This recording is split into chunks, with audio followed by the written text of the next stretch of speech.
El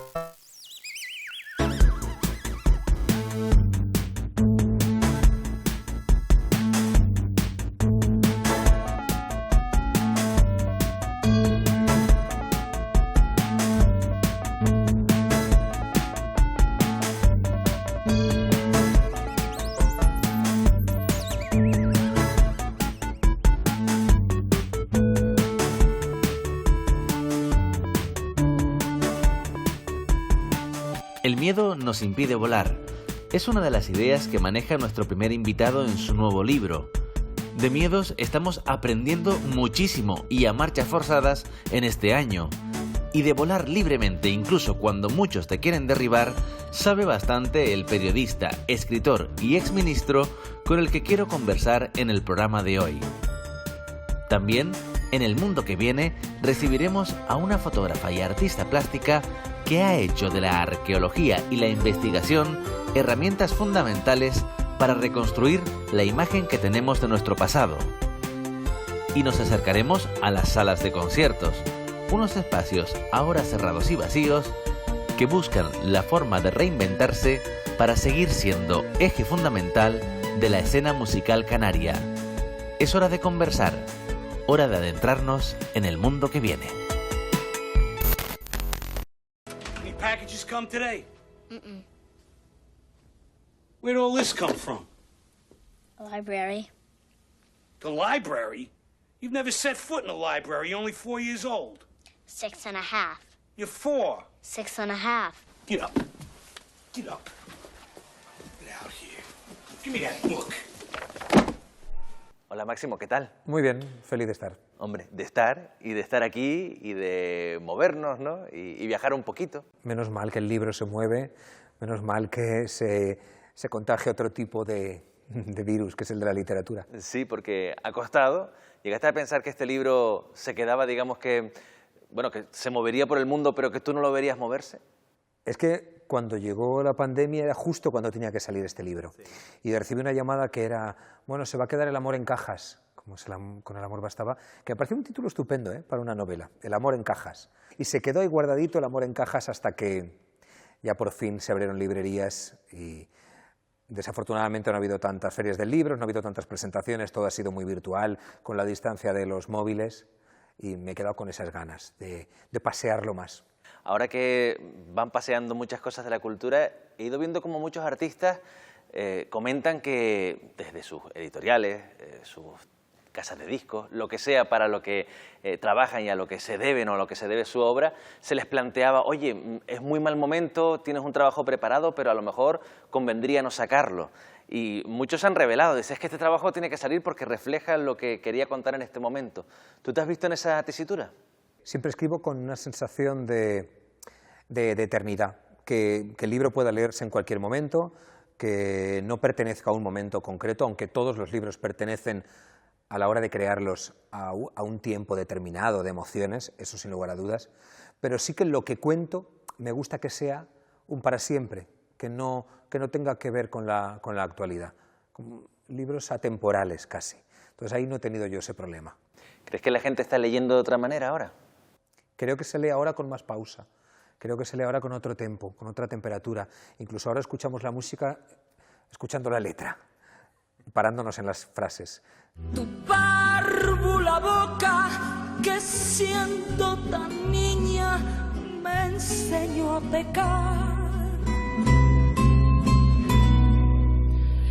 Piensa en mí. Se escribe mejor también porque tú lo has contado, escribiste mucho, sobre todo en el periodo de cuarentena, ¿no? Estaba solo en la cuarentena, estaba en mi casa y me di cuenta que el día dura mucho, el día es eterno. Me daba para desayunar 3 veces, para comer 2 y para estar merendando, pintando, poniéndome series, películas, estudiando, releyendo libros que siempre me gustaron. Y decidí que era un buen momento para abandonar Madrid 2020 e irme a París 1920, irme un siglo atrás. Y estar escribiendo con la continuación de una novela me sentaba bien, porque durante ese tiempo de escritura no estás aquí, estás en otro lugar.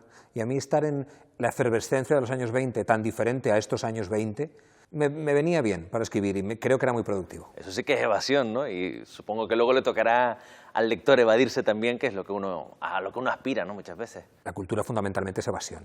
Eso debe ser la cultura. De hecho, Dickens siempre decía, escribe sus novelas que pretenden. No, quiero que se entretengan, quiero que las disfruten. Yo también pretendo lo mismo, que disfruten con el libro, que sea una evasión. Igual que vas al cine también, o a un concierto y otras tantas cosas de la cultura fundamentalmente tiene que ser evasión.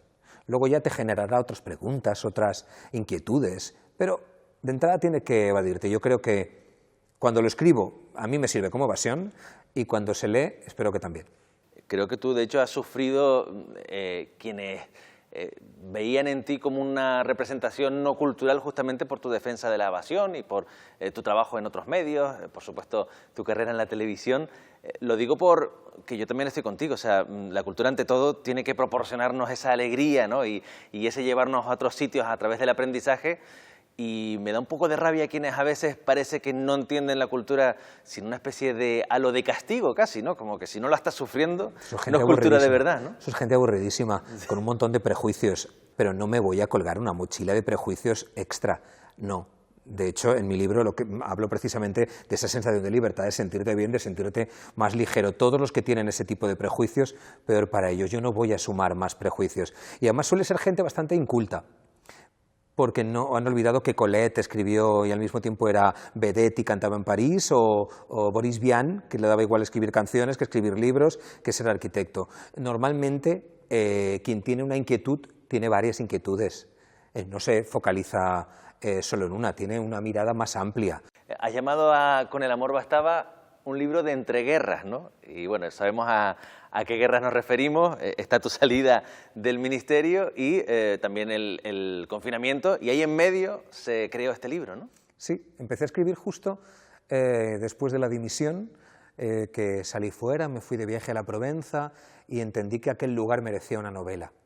También uno escribe después de un periodo, siempre, o durante un tiempo. He escrito novelas estando muy enamorado, he escrito otras pensando en la salud de mi padre, otras mientras estaba en un trabajo en el que me agobiaba mucho y crear una novela que fuera una huida me venía muy bien. Entonces, Con el amor bastaba pertenece a este tiempo personal de entreguerras, de un periodo duro personal como es una dimisión voluntaria y otro tipo de situación ajena a la mía. Y ahí se queda todo, porque uno cuando escribe de lo que ve, de lo que escucha, de lo que vive, siempre, siempre, y en este caso también. Como no estamos acostumbrados a eso de la gente que dimita para rendir cuentas, y en tu caso además tampoco sentías que tuvieras cuentas que rendir, pero veías la ola venir, no sé si ahora que ha pasado un poquito más de tiempo has pensado, ¿y si no hubiese dimitido? No me habrían apoyado, les venía muy bien la dimisión. También es verdad que hay un periodo que si uno aguanta, a lo mejor la ola se va de verdad, ¿no? Sí, porque el periodismo es muy ingrato y el periodismo necesita fuego, necesita quemar. Somos así los ciudadanos. Yo, como valenciano, te lo puedo resumir y focalizarlo muy bien en una falla. Quemarlo todo y al día siguiente, no ha pasado nada. ¿Qué pasa? Somos capaces de criticar a alguien con toda la ferocidad del mundo y al día siguiente dar vivas a nuestro equipo de fútbol o quejarnos por algo personal y nimio. O sea, ahí somos muy ciudadanos incendiarios. Yo dimití voluntariamente y sin vuelta atrás y obviamente no habría aguantado porque no habría habido un apoyo. Venía muy bien en ese momento que dimitieras porque parecía una sensación de mira qué limpieza, estos sí que dimiten. Yo no pertenezco a la política, yo no soy político y simplemente acepté un cargo que era ilusionante y con toda la responsabilidad. Quería hablar contigo también un poquito del miedo, porque el miedo está en tu libro y creo que hay uno de los mensajes que viene a decir que el miedo nos impide volar. Estamos repletos de miedo en este año, nos han invadido el miedo y me preguntaba eso, ¿cómo veías ese miedo que tenemos y si podremos volar después de esto? Tenemos miedo a todo y ahora el miedo que más me aterroriza a mí ahora es el miedo del ciudadano policíaco con otro ciudadano. Esto de la Stasi, casi alemana, de policía de balcón, de señalando al que mira, se ha bajado la mascarilla, mira a aquel, no se ha lavado la mano, mira a aquellos van juntos. Eso me genera mucho miedo. Lo he visto, como desde un balcón una joven le gritaba a una señora, no se puede sentar ahí en los bancos. Y le dijo la señora desde abajo, una señora de unos 70 años, estoy cansada. Me encantó esa señora. No sé cómo vendrá después, no creo que esto nos cambie tanto, no creo en la épica esta del ciudadano de seremos mejores y estas cosas, no, pues tendemos tendencia a olvidar. Afortunadamente, si no, no soportaríamos ni un dolor de muelas ni una muerte de un padre, y se olvida. A lo mejor nos cambia un poco las relaciones humanas, no somos tan besucones, no somos tan de tocarnos, a lo mejor hablamos un poquito más en voz baja, no lo sé. Solo sé que el miedo que más me paraliza es ese. Claro, pero si no se nos quita, si no se nos pasa esa necesidad que ahora parece que tenemos de juzgar los comportamientos de los demás, eso, una vez lo saquemos del terreno balcón mascarilla, habla de otro tipo de juicios que se supone que habíamos ido dejando atrás y que estábamos ganando libertades, ¿no? También me estoy acordando de cosas que, por ejemplo, cuentas en tu libro sobre el descubrimiento de la sexualidad y cómo puede ser percibido por los otros. Ahí me da miedo que cojamos el gustillo a imponer nuestro juicio y estar vigilantes a todo aquello que hagan los demás. Mi percepción y mi olfato es que vienen tiempos de populismos duros y tiempos más ingratos en política y en la sociedad, más violencia verbal, que generará otro tipo de violencia y otro tipo de mensajes políticos. La mentira cala enseguida, la mentira entra directa en el ciudadano y repetimos mucho más una mentira que una verdad, porque nos resulta más atractiva. Es mucho más atractivo decir que el hombre no pisó la luna que creértelo. Entonces, ahora vienen tiempos de ese tipo de mentiras, eso será otro tipo de política, otro tipo de forma de reaccionar en el ciudadano, con lo cual ese miedo del que hablamos que se instala ahora, puede que se instale en la forma de ser y en la forma de actuar, creo. Por cierto, sobre los policías de balcón, leí, no sé si es verdad, es que espero que no sea verdad, que tú pasabas el confinamiento, ya lo has dicho, solo, pero sin balcón tampoco. Es que tengo 2 ventanas, solo, sí. La sensación esa de casa... Te faltaba el símbolo del confinamiento, ¿no? Bueno, tenía, mira, ¿quién me iba a decir que la portada del libro iba a ser casi, algo premonitorio? No, sí. Yo tengo una ventana con una especie de balconcillo, pero no puedes asomarte. Y mi casa, la sensación era que esas películas de romanos que se estrechan las paredes y hay un gigante que cree que por favor, que no, que esto se separe, haciendo así, pues eso, mi casa cada día era más pequeñita. Eso es lo que sentía. Pero a ver qué me sucede. ¡Ay! ¡Ay! ¡Ay! ¡Ay! ¡Ay! Ahora no podré salir nunca. Yo lo que celebro es que estés aquí, que hayas podido salir de esa casa a la que luego hay que volver de todas maneras. Las casas al final es un refugio. Sí. A veces es una prisión, pero sobre todo es un refugio. Pero bueno, que estás aquí y que están pasando cosas y que un libro te ha traído aquí, o la literatura, o una feria del libro te ha traído a Canarias y que hemos podido hablar un ratito. Muchísimas gracias, Máximo. Gracias a ti y gracias por hacerme volar este rato también. Volaremos todos juntos. Gracias. When there's a smile in your heart, there's no better time to start. Think of all the joy you'll find when you leave the world behind and bid your cares goodbye. You can fly, you can fly, you can fly, you can fly, you can fly. Hola Teresa, ¿qué tal? Muy bien, Sergio. Yo encantado de tenerte aquí con nosotros, porque además tenía muchas ganas de hablar contigo de esa visión positiva que he visto que estás aplicando a la hora de leer la situación en la que estamos y sobre todo animándonos. Se ha repetido mucho la palabra incertidumbre y tú has dicho, pues lo que hay que hacer es abrazar la incertidumbre. Sí, si hacemos un poquito de memoria a nuestra historia reciente, muy reciente, venimos de una época en que había muy poco margen para la incertidumbre. Vivíamos con paracaídas para todo. Ahora estamos en medio de una época muy extraña. Hay muchas personas que están viviendo esta situación con mucha angustia, con pena, con tristeza. Y yo creo que es el momento de traer al presente a los surrealistas, traer al presente una de las máximas surrealistas que he procurado tener siempre en mi cabeza y aplicarla a la vida y al trabajo, y es la de abrazar la sorpresa y la incertidumbre frente a la lógica siempre fría, ¿no?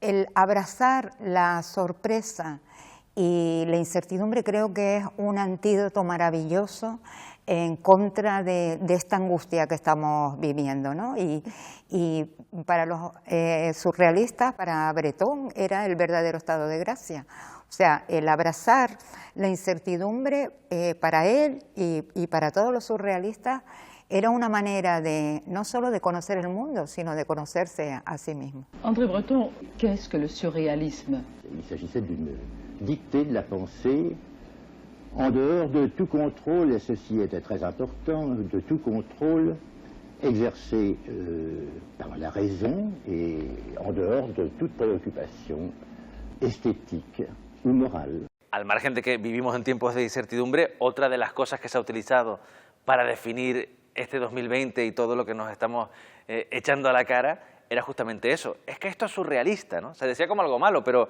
claro, tú dices, bueno, puede ser surrealista, pero miremoslo como algo positivo, ¿no? Exactamente, acojamos y abracemos el verdadero estado de gracia, ¿no? Como decían ellos, que era frente a la... además, fíjate que vivimos un momento en que el orden y la lógica es muy importante, nos están invitando constantemente a que seamos cívicos, a que seamos ordenados, a que sigamos una serie de medidas, pero la lógica también es muy fría y las estadísticas también son muy frías. Entonces, como digo, abracemos la incertidumbre como algo también productivo, ¿no? Ahora, fíjate que ese surrealismo jamás me lo habría imaginado, visto desde fuera, aplicado a tu arte, ¿no? ¿Sí que ves algo de eso? O incluso estos tiempos te están animando a encontrar otra manera de expresarte. Estamos necesitados de incorporar nuevas imágenes al imaginario. La Wikipedia no renueva el imaginario lo renovamos todos, ¿no? Y desde el arte, en paralelo con las disciplinas científicas, podemos incorporar imágenes nuevas, y cuando digo imágenes nuevas es porque precisamente me he dado cuenta, por ejemplo, con el confinamiento he podido escuchar el canto de los pajaritos canarios en libertad. Yo en mi infancia crecí en una casa donde había terreno, donde había plataneras, y el canto de los pajaritos es algo que realmente es mi infancia, pero llevaba mucho tiempo sin oír a los pajaritos, y en esos meses en que nos paramos volví a escuchar a los pajaritos, y esto me hizo pensar, ¿no?, en que efectivamente incluso aquí, en este territorio en el que vivimos, presionamos mucho al medio. Me encanta que digas lo de los pajaritos, porque tú en tu arte también, aquella exposición que hiciste en San Antonio de Abad, nos invitabas a asomarnos a las flores y a los pájaros, claro, ¿no?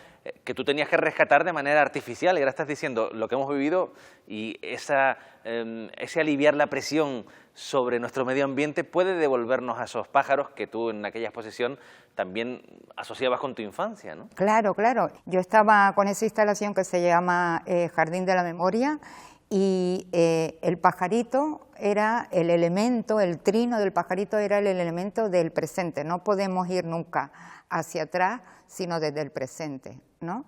Y yo luego, por otro lado, también últimamente le he estado dando muchas vueltas a un concepto que me tropecé yo soy muy curiosa, sí. Yo me considero una artista de investigación porque mis procesos siempre de creativos parten de una investigación, y encontré el concepto opuesto al déjà vu, que es el ya me vi, perder transitoriamente la memoria con respecto a algún acontecimiento, una persona, una situación que ya has vivido pero que se te va de tu memoria, pero que hay algo, en tu cabeza hay algo de familiar. Y precisamente yo creo que todo esto que tú me hablas de los pajaritos, era como una especie de, no de déjà vu, pero sí de ya me vi, ¿no? De que llevamos tiempo, se nos lleva tiempo, no será porque no lo sepamos, llevamos mucho tiempo, y más en nuestras islas, ¿no? Sabiendo que hay que implementar muchas medidas, que es posible una isla, a mí me gusta hablar de la isla. Todo el archipiélago es una isla, tu isla mundo, ¿no? Sí, esta isla mundo en la que habitamos tiene todas las posibilidades para, como digo, poder entre todos construir una historia y renovar nuestra cosmovisión isleña, en positivo. Esa es la visión que queremos. Claro. Pensar el famoso de saldremos mejores de estas, pero eso es una visión muy sencilla. Claro. Digamos que saldremos mejor, pero ¿de qué manera y a través de qué Claro. reflexiones? Y tú estás ahí planteando algunas que pueden estar bien. Okay, baby, let's go dancing.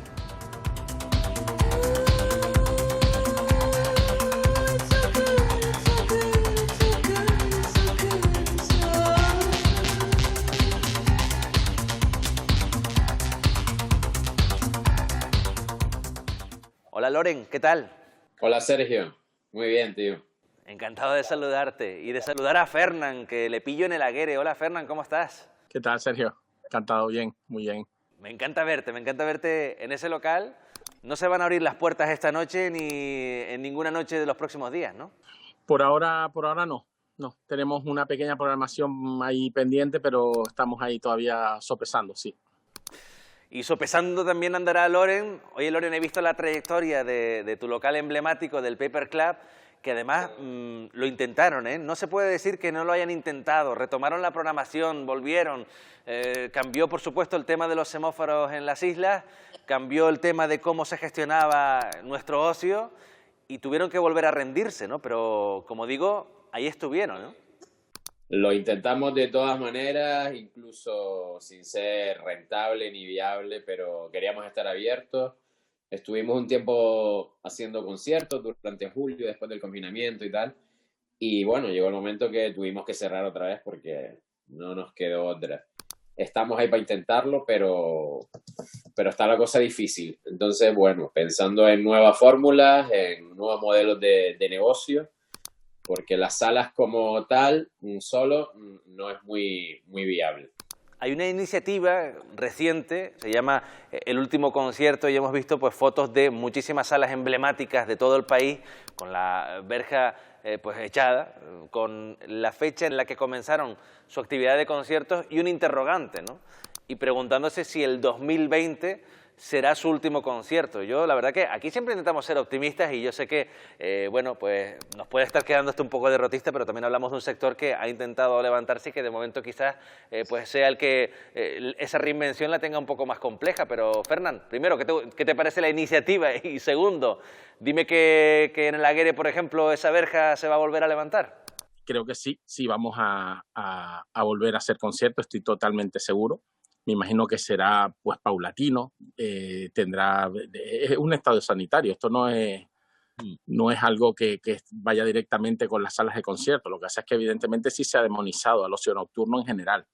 Y bueno, lo fácil es echar la culpa, no, pues a 2 terrazas y tal, pero no es tan sencillo, el virus es muy complicado, su análisis es más complicado aún. Y el problema que vemos es quién se queda en el camino, ¿no? Entre los que están buscando maneras, se hacía público un estudio realizado en Alemania sobre qué pasaba en determinados conciertos, reduciendo el aforo, pero hasta unos niveles no tan exagerados y manteniendo algún tipo de distancia. Y llegaron a la conclusión que en realidad, si se consigue que se ventile, la cosa cambia muchísimo, ¿no? Claro, hasta ahora lo que se le pedía a las salas era todo lo contrario, que fueran cápsulas cerradas para que el ruido no se fuera afuera. Y ahora hay que buscar lo contrario. Loren, ¿cómo se hace eso?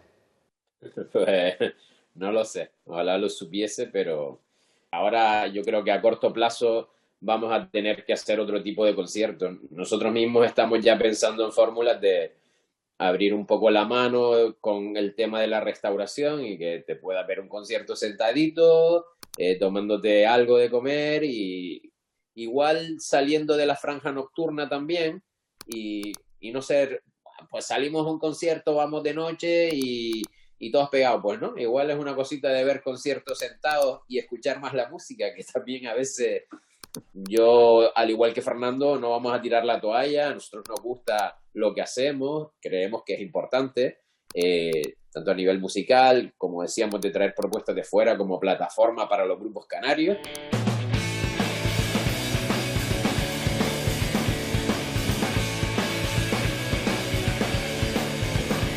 Hay muy poquitas salas y hay mucho talento aquí por salir y entonces creo que es necesario, pero es verdad que tendremos que luchar con lo que nos gusta, lo necesario y lo sostenible o lo viable, porque es verdad que comemos de esto todo al final, nosotros y mucha más gente de una manera indirecta. ¿Está el público canario preparado para ir a un concierto a las 7 de la tarde tranquilitos? Porque es verdad que no solamente los conciertos, nos estamos acostumbrando a que todo ya sea más tempranito, pero es que lo de los locales de conciertos, yo cuando a veces me he quejado de decir, ¿por qué empieza esto a la 1? Pues siempre viene el dueño diciendo, oh, ¿y por qué llega la gente tan tarde? No sabemos quién empezó primero, ¿no? Pero ahí sí que tenemos que repensarlo todo, ¿eh? Y eso son tendencias europeas que aquí van a costar un poco. Yo creo que somos aves nocturnas. Creo que somos aves nocturnas. Pero bueno, las pocas semanas que pudimos abrir, yo creo que la gente disfrutó en el fondo que estuviera sentada y no fuera una fiesta al uso. Si buscamos el mecanismo económico, sí que podemos disfrutar de un evento sentado. Como bien dice Loren, podemos empezar hasta a escuchar la música de una vez, ¿no? Entremos en el mundo de los test. Lo hemos centrado mucho en el turismo porque es la gran industria de la que dependen muchas cosas en Canarias, pero también se ha planteado el aplicarlo al mundo del ocio nocturno y al de los grandes eventos. Había algún que otro experimento ahí que se quería hacer, de decir, oye, con test rápidos se podrían aplicar en la misma entrada de una sala, que entre la gente y saber que todo el mundo que ha entrado está testado, y ahí ni distancia social ni nada. O sea, ya nos hemos testado y podríamos vivir un concierto sin tanta limitación de aforo. Queda bastante para esto, pero ¿hay futuro por ahí si la pandemia se alarga más de lo esperado? Hay mecanismos viables para hacer eventos. El problema es la capacidad económica que genera el evento para ser sostenible. Es complicado y tampoco puedes elevar los precios de las entradas para intentar hacerlo rentable. Entonces yo creo que son líneas de ayuda o de financiación, ya sea por mecenazgos o líneas gubernamentales, que nos echen una mano para que no perezca la cultura, ¿no? Me parece complicado. Ya si antiguamente, por lo menos en mi época, te ponían pegas a veces para entrar, si ya te pones en la cola, te tienes que hacer un test, tomar la temperatura. Eso redefiniría la imagen del gorila de discoteca, que me perdonen los gorilas. Un gorila con la Cruz Roja aquí, igual. Yo creo que es más fácil intentar cambiar la tendencia, hacerlo de otra manera, buscar ayudas. Pues si antes hacíamos un pase, pues hacer 2. Además que no está ni claro si esos test funcionan, si no. Me parece que sería un poco complicado. Pero bueno, estoy abierto a todo. Si funciona, pues bienvenido sea. Oye, si los Beatles en plena Beatlemanía hacían 2 pases de 20 minutillos y la gente se iba feliz, pues a lo mejor hay que volver a eso, ¿no? Oye, que Loren, Fernán, yo lo que quiero es que este 2020 no sea el último concierto ni del Paper Club ni de la Guere, así que vamos a ver cómo se repiensa todo, pero espero verles en las salas con música en directo y sobrepasando todo esto. Muchas gracias a los dos, ¿eh? Hasta luego, chicos. Adiós, Fernán.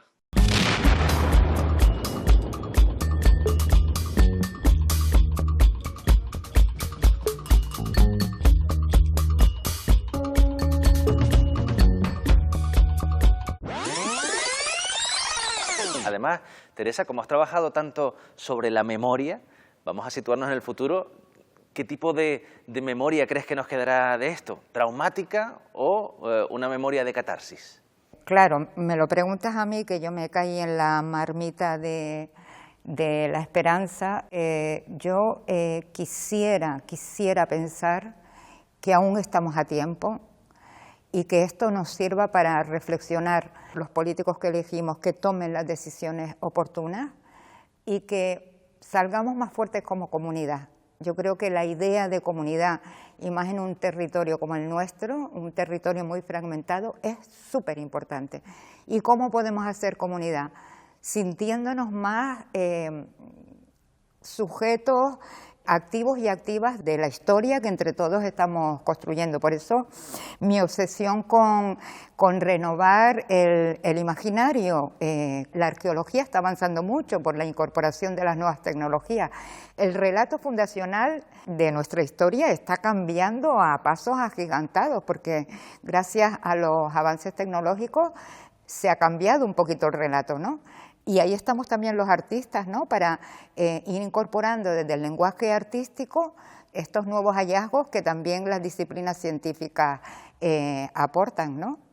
Y tú ahí te has permitido pues justamente jugar con ese imaginario transformarlo a veces en otras cosas. Jugar, tú lo has dicho, Sí. juego mucho con él. Es que, de hecho, mencionaba la palabra jugar porque jugar a veces te lo han echado en cara. Recuerdo que Claro. hay piezas tuyas que hay gente que ha pensado si son sacrilegios o no, ¿no? Ah, Hasta sí, qué punto se sí, puede sí. llegar como es en tu caso, que además siempre lo has hecho desde el rigor científico, trabajando codo con codo, pues por ejemplo, con instituciones como el Museo Canario, pero hay quien dice, bueno, esta mujer, esta artista está aquí Claro. entrando en un terreno que se está pasando de una línea, que no sé quién dibujó esa línea, ¿no? Claro, exactamente. Yo creo que el problema fundamental era entender que los lenguajes son absolutamente complementarios y las disciplinas transversales como el arte, en mi caso, como el trabajo que yo hago, es tan valioso como puede ser la práctica científica, ¿no?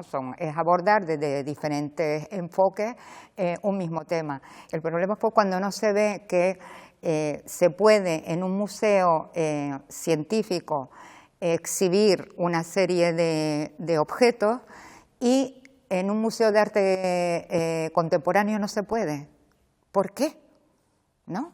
O sea, que no nos olvidemos, ahí están los usos sociales del patrimonio histórico, ¿no? Están ahí para que la sociedad, para que los artistas, para que los escritores, los músicos, los científicos lo utilicemos. Yo apuesto porque el discurso y el relato y hacia donde nos vamos encaminando tiene que estar atravesado por muchas lecturas, porque si no, eso que hablábamos, ¿qué esperamos de esa historia que podemos reescribir? Pues tiene que haber muchos puntos de vista, ¿no? Tiene que entrar la luz por muchos huecos, no solo por uno, ¿no? Eso sería terrible si entrara solo por uno. No. Bueno, me acabas de recordar esa maravillosa frase de Leonard Cohen en una canción, ¿no? De que decía que hay una grieta, ¿no? Claro. En cada sitio y por ahí entra la luz, ¿no? Claro, y efectivamente. hay que ir hacia esa grieta, que si no... En fin, que buscando grietas y también mirando hacia nuestro pasado, te considero una de esas personas que, pues con su trabajo nos ayuda a entender un poquito más quiénes somos y desde ese entender que ahora además tengas el convencimiento de que estamos en el buen camino y que podremos abrazar esa incertidumbre para bien, a mí me alegra el alma. Yo espero que a quienes nos estén viendo y escuchando se los alegre también un poquito. Muchas gracias, Teresa. Muchas gracias a ti. Ring the bells that still can ring. Forget your perfect offering. There is a crack in everything. That's how the light gets in. No hay vida sin incertidumbre. Existir supone un riesgo, la posibilidad de ser herido, pero también amado. Solo existe una certeza y es la de que todo, absolutamente todo, se termina. Se terminará tu abuela, se terminará la montaña, se terminarán los muros y nuestros dedos y nuestras mentes. Un día no quedará nada, y aunque intentar controlar algo sea del todo humano, hay cosas que no podemos controlar. Y eso también forma parte del trato tácito de estar aquí. A veces, simplemente, hay que aceptar lo que sucede, aunque no sepamos qué traerá ese suceso. A veces, simplemente, hay que levantar los brazos para rendirse a la necesidad de saberlo todo, dejarse llevar, abrazar esa ausencia de certeza y que sea lo que quiera que sea.